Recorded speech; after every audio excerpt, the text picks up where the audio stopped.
Hey boys, it's HarmNone. Today I'm going to be going over 10 underrated supercars in GTA Online. Now, for a car to be considered underrated, I feel like it needs to be overshadowed by another vehicle, not get enough attention for what it is, and typically you won't see them being driven very much in random online sessions. So anyway, I got some pretty good picks for you guys here. I think this is going to be an interesting video. If you guys enjoy it, drop a like. If not, dislike, of course. Consider subscribing if you're new. Let's go ahead and get started with number 10. Starting us off at number 10, we got the Bravado Banshee 900R. Now this is of course a Benny's vehicle, so you're going to need to buy the initial Banshee for $105,000, plus pay an additional $565,000 for the Benny's upgrade.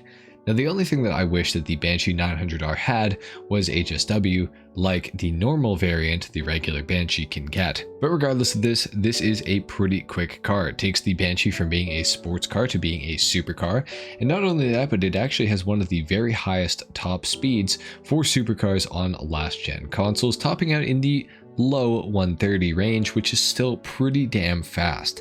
The 900R also gets access to a ton of customization because it is a Benny's vehicle, of course. Now, the only thing that does suck about the 900R is how much of a nerf the handling gets from the regular Banshee when you upgrade it into the 900R. This thing absolutely hates traction and will not go around corners very well. However, you can drift it and you can learn to control it a little bit better, and eventually it can actually become a pretty decent car for you once you are used to it, but getting used to it will take a little bit of time. Definitely an underrated supercar though. You don't see many people driving these in online anymore. Granted, a lot of people do have them, but they are probably just parked in their garages.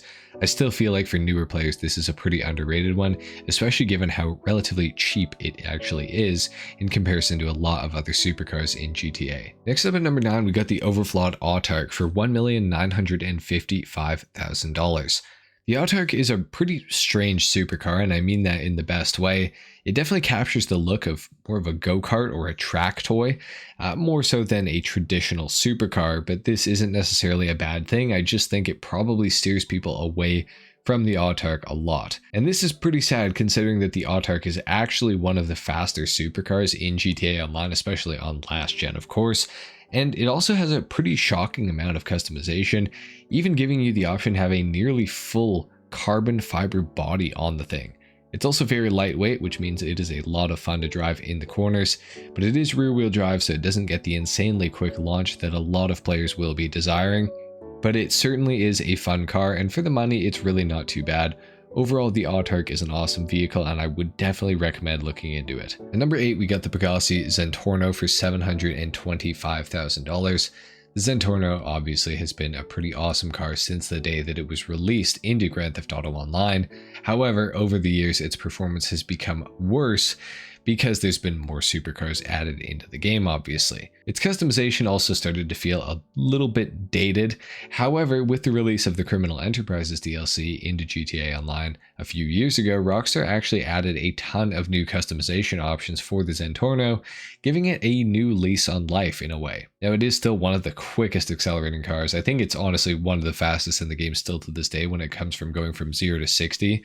And it's also paired with pretty excellent handling. And overall, it really is just an awesome car to not only drive, but also now to customize, seeing as how they've added so much new customization to the vehicle. It's awesome. You guys should definitely own a Zentorno.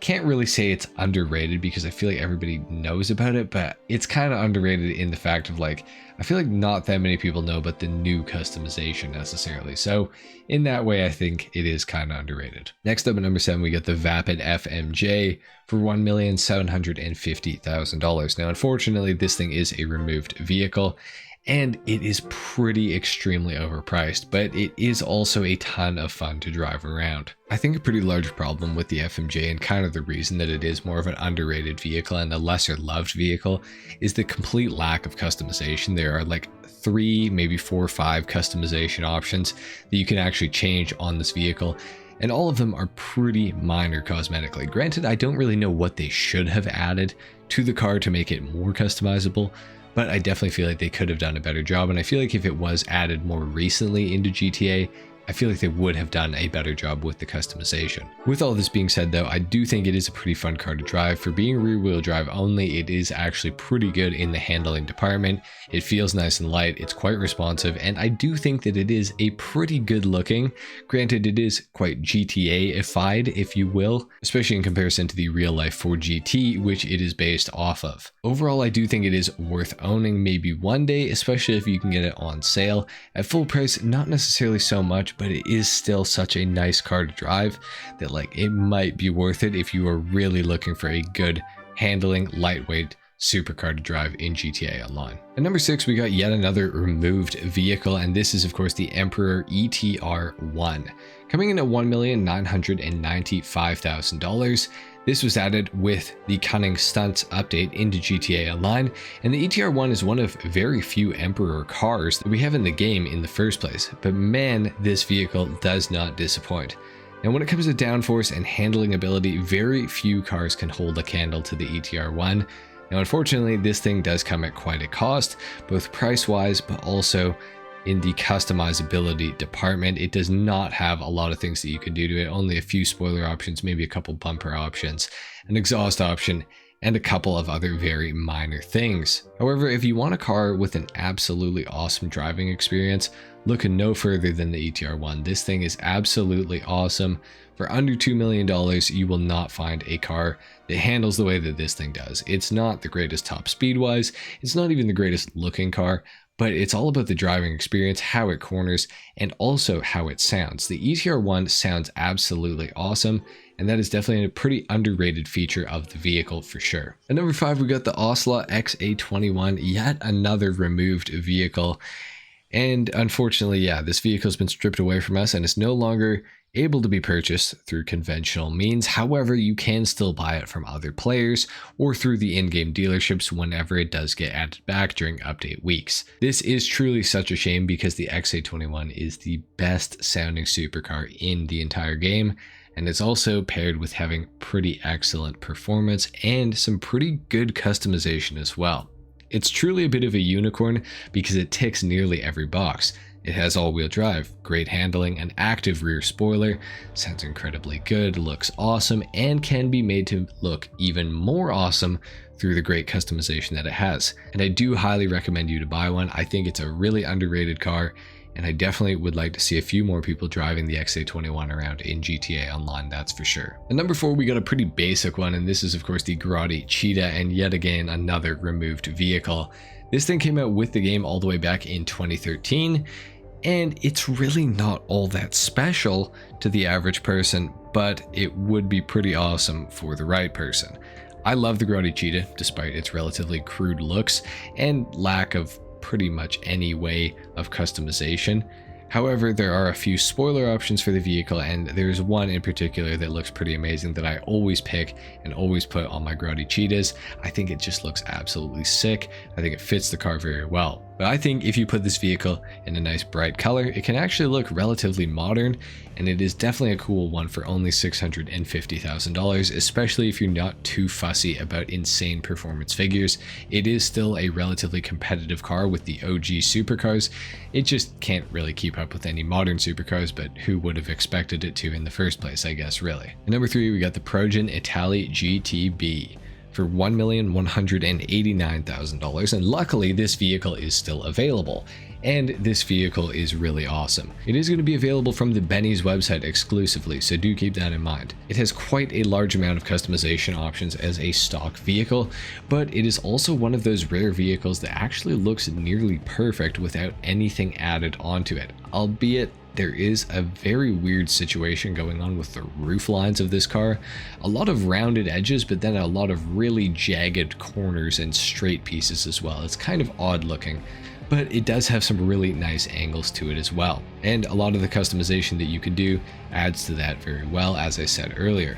But it also does have the ability to be upgraded into a Benny's variant that will give it a wide body kit and even further customization, which is really awesome. Now this vehicle is pretty excellent to drive as well. It is all-wheel drive, it does corner incredibly well, and it has an okay top speed, definitely not the best performer on the list, but it is an awesome car nonetheless, and I do recommend picking one up for sure. Next up at number 2, I got the Pegassi Ignis for $2,765,000. And you might not think that the Pegassi Ignis is super underrated, but I think that I'm going to be able to explain it to you pretty well. The Ignis is awesome, don't get me wrong, and it's inspired by the Lamborghini Sian, or Cyan, however you want to say it. And it does have really excellent performance. It's all-wheel drive, it has good acceleration, a great launch, good handling, and a fairly middle-of-the-pack top speed. The customization for the vehicle is also pretty exceptional, and the default look of the vehicle is also quite stunning. Unfortunately, I do feel like this vehicle has been largely overshadowed by itself, with the weaponized variant that is available on the next gen or current gen consoles, and that thing does get a lot more attention than the regular Ignis does now that it has been released and been out for quite some time. But also on top of that, about 6 months after the Ignis released, the Pegassi Torero XO also released, and that car is also exceptionally good looking as well, with a higher top speed and better acceleration. And I think those two things kind of put it in a different league than the Ignis, even though the Ignis is a much better handling and just generally better car than the Torero XO. It just doesn't get the same attention that the weaponized Ignis or the Pegassi Torero XO do. But make no mistake, the Ignis is an incredibly good car, and it certainly is underrated, at least it feels like it to me. Let me know what you guys think in the comment section down below, of course. For an honorable mention on the list, we got the Grotti Turismo R for $500,000. I know that a lot of people got this for free with the Criminal Enterprises starter pack, but this was among the first vehicles ever added into GTA Online, and similar to the Zentorno, it absolutely dominated the supercar category for quite some time. Also, similarly to the Zentorno, Rockstar added a ton of new customization options for this vehicle in the summer of 2022, at the same time that they did it for the Zentorno. This vehicle though is really awesome and is an absolute steal for $500,000. It has a great startup sound, a great engine sound, overall really good looks, and with the new customization options, this thing looks quite modern, or at least it very much can. The Turismo R is really sweet. You guys have got to have one of these if you don't have one already. But at number 1, the most underrated supercar in all of GTA Online, in my opinion, is the Lampadati Tigane for $2,310,000. This vehicle is also removed, which I feel like is also a bit of a reflection of how popular the vehicle was. The Tigane has always been one of those cars that fell through the cracks. I think a large part of the reason for this is because it was released with the Los Santos Summer Special DLC that was actually slated to be the Bail Enforcement or Cops and Crooks DLC, but was pretty abruptly cancelled in the summer of 2020. And for that reason, I don't think that that particular update got a lot of attention, and neither did the Tigane as a result of this, of course. And this is very unfortunate because the Lampadati Tigane is a very cool vehicle to look at, customize, and most importantly, drive. It has elements that are very modern looking, but also it does share some looks with things that are very old, like the Alfa Romeo 33 Stradale. Now, the looks may not be for everybody, but the sound that this car makes is really awesome, and paired with the pretty great driving experience as well as really cool customization options, I think the Tigane is an extremely cool vehicle that unfortunately just never got the attention that it truly deserved. Whenever this thing gets added back into GTA Online, I would at the very least recommend you to go and test drive it at the test track or at Simeon's dealership or at Luxury Autos, wherever you can. You should definitely give it a test drive because it is truly an awesome vehicle, and some of the customization options are super sweet looking, and you can make this thing just look insane. Very cool vehicle, definitely an underrated one, definitely one to look into for sure. So anyway guys, there you have it. That's been it for my list of the 10 most underrated supercars in GTA Online.